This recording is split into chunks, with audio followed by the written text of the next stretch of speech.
मे महिन्याचं प्रचंड ऊन,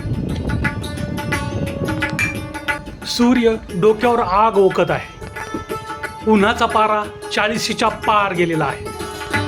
उन्हाच्या तीव्रतेमुळे माणूसच काय पशुपक्षी देखील दिसत नाही. राजगुरुनगर शहरातील ही हिरवीगार वृक्षवल्ली पाहून तुम्हाला अचंबित वाटत असेल, परंतु हा हिरवागार बगीचा नसून भीमा नदीचं पात्र आहे. राजगुरुनगर शहरातून उघड्यावर सोडलेला मैला भीमा नदीच्या पात्रात जात असल्यामुळे ही विषवल्ली वाढलेली दिसत आहे.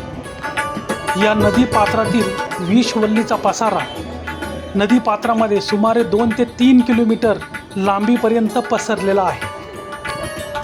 सध्या पावसाळा तोंडावर आलेला असून पावसामुळे भीमा नदीचे पात्र पाण्याने प्रभावित झाल्यानंतर नदी पात्रातील ही झुडपे वाहून जाऊन एखाद्या बंधाऱ्याला अडकल्यानंतर येणाऱ्या पाण्याचा प्रवाह हे थोपवून धरू शकतात.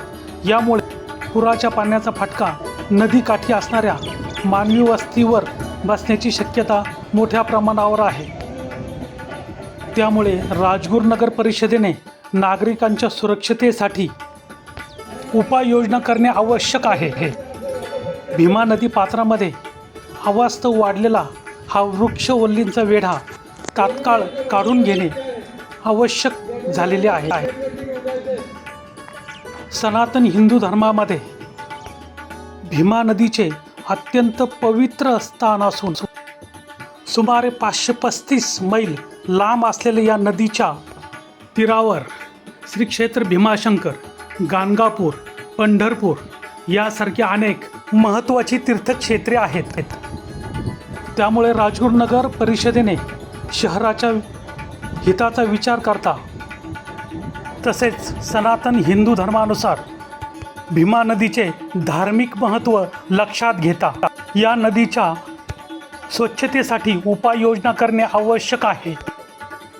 यामुळे आरोग्यदायी सुदृढ शहरासह सनातन धर्म आणि निसर्गाच्या उन्नतीसाठी चालना मिळेल हे नक्की. बोभाटा न्यूज, राजगुरुनगर.